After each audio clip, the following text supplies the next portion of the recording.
je parie que toi aussi, tu t'es laissé avoir par l'un des pires conseils sur Terre qui est profite de ta jeunesse, c'est les meilleures années de ta vie. Et quand je parle de jeunesse, je parle de quand tu es entre 16 et 25 ans à peu près. C'est pas que tu es vieux après ça, mais en général, c'est dans ces âges-là qu'on a ce conseil.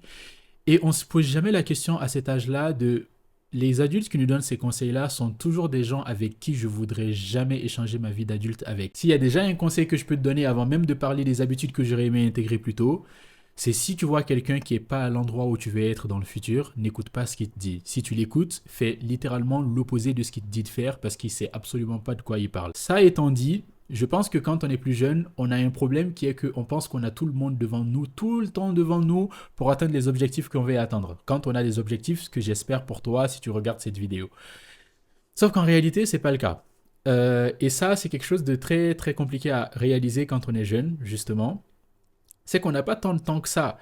Moi, je parle comme si j'avais 45 ans, mais j'ai que 25 ans et je suis toujours relativement jeune. Mais je me dis qu'il y a des choses que j'ai compris maintenant, que j'ai intégrées et que j'aurais aimé vraiment intégrer plus tôt. Ce qui m'amène du coup à la première habitude que j'aurais aimé intégrer bien plus tôt, c'est celle d'apprendre à dire non. Quand on est à un certain âge, on a envie d'appartenir à un certain groupe. On a nos amis, on est plein de collègues de lycée ou quoi que ce soit.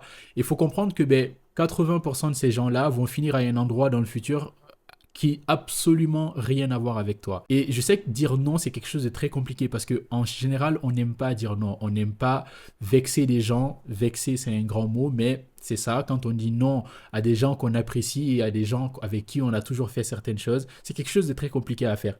Mais c'est l'une des choses les plus importantes à faire parce que quand tu veux atteindre un objectif, tu as besoin en quelque sorte de focus, de temps à consacrer à ton objectif. Et le focus ne dépend pas tant des choses que tu vas faire, mais plus des choses que tu vas éviter, les choses auxquelles tu vas complètement faire abstraction.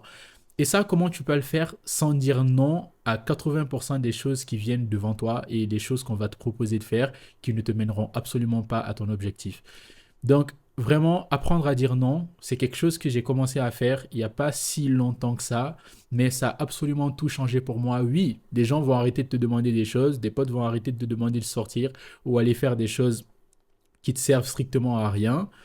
Au début, ça fait chier. Au début, c'est nul d'être seul. Mais très vite, tu vas te comprendre que tu as toujours été le cas. C'est juste que tu as mis un masque pour justement rentrer dans le moule. Mais en réalité, si tu veux pas avoir la vie de tous les gens qui sont dans le moule, il va falloir en sortir au bout d'un moment. Donc, apprends à dire non. C'est l'une des choses les plus importantes que tu peux faire.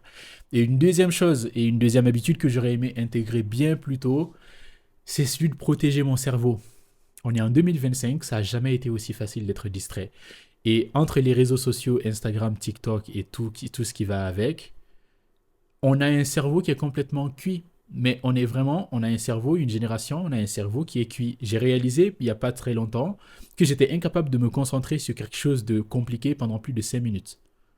Et ça, on peut vraiment le rattacher que aux réseaux sociaux et les habitudes qu'on a créées avec. Et atteindre un objectif qui est de la valeur va demander des concentrations énormes, des semaines et des mois de travail et des années de travail. Et si tu es incapable de te concentrer pendant 5 minutes sur quelque chose qui n'est pas stimulant, comme les réels sur Instagram et TikTok, eh bien en fait, tu es mal barré complet. Et c'est quelque chose que je me suis dit, merde, ça c'est... J'ai vraiment laissé faire ça. Et quand j'ai réalisé la première chose que j'ai faite, c'est que je me suis désabonné de littéralement toutes les pages sur Instagram. J'ai muté tous les gens que j'avais pas forcément envie de voir leur vie et de ce qui se passait dedans. J'ai littéralement tout enlevé et au final, j'ai juste enlevé Instagram de mon téléphone. Même si c'est une partie de mon travail, je suis créateur de contenu, je suis coach qui aide les gens à perdre du poids et à construire du muscle. Donc, une partie de mon travail, c'est de créer des vidéos sur les réseaux sociaux. Mais malgré ça, je l'ai quand même désinstallé. Si j'ai besoin pour le travail, je m'en sers sur mon ordinateur, mais je ne l'ai pas sur mon téléphone. Parce que je sais que je vais passer plus de temps à me distraire avec qu'à travailler. Ça, peu importe l'envie que tu as, quand tu y vas, ton intention, c'est peut-être d'aller envoyer un message important. Tu vas y aller, tu vas regarder 50 réels qui vont absolument t'apprendre rien du tout et qui te mèneront nulle part à part t'abrutir plus que ce que tu es. Et ça, c'est quelque chose que j'aurais vraiment aimé faire plus tôt. C'est désinstaller les réseaux de mon téléphone, l'installer quand j'en ai vraiment besoin en cas d'urgence, auquel cas, une fois que j'ai fini de faire ce que j'ai à faire, je me casse. Et ça, c'est un conseil que je peux te donner et ça changera ta vie et ça a changé ma vie, ça a changé ma façon de voir les choses. Ça m'a aidé aujourd'hui à pouvoir reprendre la lecture, quelque chose que j'aime faire parce qu'on apprend des choses beaucoup plus sensées de cette façon, et à regarder des vidéos plus longues sur YouTube, par exemple, qui t'apprennent réellement des choses que tu peux appliquer dans ta vie. Et je me suis dit, j'aurais pas pu faire ça si j'avais pas pris cette décision-là et intégré l'habitude justement de m'éloigner et de protéger mon cerveau contre les réseaux sociaux, surtout les vidéos courtes formes. Pas YouTube en général, tu peux apprendre des choses, même si ici aussi tu peux te perdre, mais c'est quand même moins que quand tu es sur Instagram ou TikTok. Et ce qui m'amène à la troisième habitude que j'aurais aimé intégrer bien plus tôt, c'est celle de créer plus que ce que je consomme. Et ça rejoint l'habitude juste avant, c'est que on est dans une période où on peut pas vraiment éviter les réseaux sociaux. C'est partie prenante de notre vie maintenant. Il va falloir accepter le fait de le faire avec. Et peu importe l'activité que tu vas avoir, ça va avoir un lien d'une façon ou d'une autre avec les réseaux sociaux parce que tout le monde est dessus. C'est là que l'attention se trouve. Et quand tu veux faire connaître ton activité, tu vas devoir passer par là. Donc le fait de te dire, ok, vu qu'on peut pas le faire sans, ben j'ai qu'à tirer avantage de maintenant le monde dans lequel on est, c'est de créer.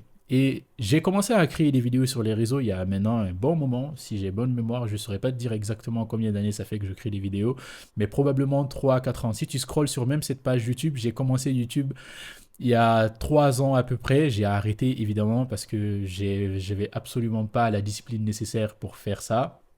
Mais là, ce qui va changer maintenant à partir de maintenant, évidemment, mais ça, c'est une chose qui est hyper importante. Et quand j'ai commencé à créer plus que ce que je consommais, tu verras que ça change littéralement ta vie. Ça change littéralement ta vie. Les réseaux, ça peut changer ta vie comme ça peut la détruire. Moi, j'ai mon activité aujourd'hui que j'ai créée 100% basée sur les réseaux sociaux. Et tu peux faire exactement la même chose, mais juste en créant et pas en consommant. Et je parle de ces choses-là parce que je les ai fait pire que tout le monde. Et c'est même, je me dis, c'est parce que je suis allé dans l'extrême qu'au bout d'un moment, il fallait que les choses s'ajustent dans mon cas et qu'il fallait que je trouve un juste milieu et que je suis allé dans l'autre extrême pour justement trouver un milieu entre les deux. Donc si je te le dis, c'est pas parce que je suis meilleur ou quoi que ce soit, je pense que j'ai tout compris. C'est que je sais que j'ai fait beaucoup d'erreurs à ce niveau-là et que faire ces changements-là ont littéralement tout changé pour moi et j'espère que ça fera de même si tu écoutes ce que je suis en train de te dire là. Si tu es encore là, déjà, merci pour ton temps et pense à laisser un like si cette vidéo t'a plu. Et sur cette page, je vais essayer de partager les choses en fait qui m'intéressent parce que je sais que je suis coach sportif et que le sport c'est une grande partie de ma vie, mais c'est pas tout ce qui fait la personne que je suis.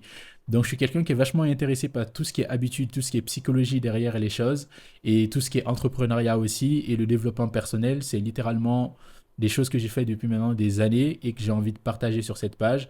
Donc si tout ça t'intéresse, je t'invite à t'abonner et on se retrouve très vite dans la prochaine vidéo.